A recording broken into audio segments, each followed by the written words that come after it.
ഈശോ മിശിഹായ്ക്ക് സ്തുതിയായിരിക്കട്ടെ.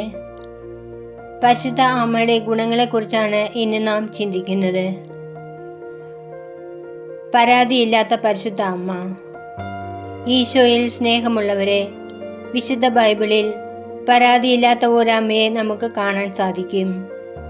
അത് മറ്റാരുമല്ല, പരിശുദ്ധ അമ്മ മാതാവാണ്.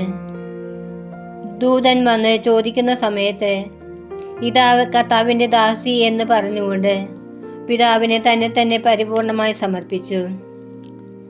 താൻ ഗർഭിണിയായപ്പോൾ ഈജിപ്തിലേക്കുള്ള യാത്രയിൽ ഒത്തിരിയേറെ വേദനകൾ ഉണ്ടായിരുന്നിട്ടും ഒത്തിരിയേറെ വിഷമങ്ങൾ ഉണ്ടായിരുന്നിട്ടും ഒരു ഇത്തിരി പോലും പരാതിപ്പെടുന്നത് നമ്മൾ കാണുന്നില്ല.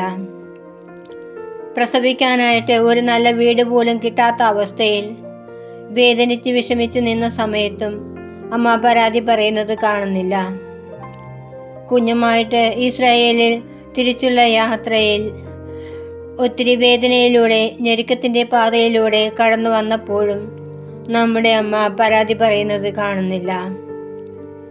ചാട്ടവാറ് മാറി മാറി അടിച്ചുകൊണ്ട് യേശുവിൻ്റെ ശരീരം കീറിമുറിക്കുന്നത് കണ്ടു നിന്നപ്പോഴും നമ്മുടെ അമ്മ പരാതി പറയുന്നില്ല. പരിശുദ്ധ അമ്മ ഇത്രമാത്രം സഹനങ്ങളിലൂടെ കടന്നു പോകുമ്പോഴും പരാതി കൂടാതെ പിടിച്ചു നിൽക്കുവാനായിട്ട് സാധിച്ചതിൻ്റെ കാരണം തൻ്റെ ഉദരത്തിൽ ജനിക്കുന്നത് ഈശോയാണെന്ന സത്യം തിരിച്ചറിഞ്ഞത് കൊണ്ടാണ്.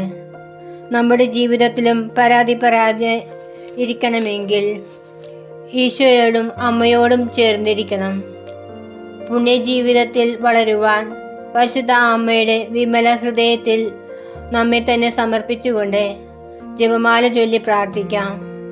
അതിനായി ദൈവം നമ്മെ ഓരോരുത്തരെയും അനുഗ്രഹിക്കട്ടെ. ആമേൻ.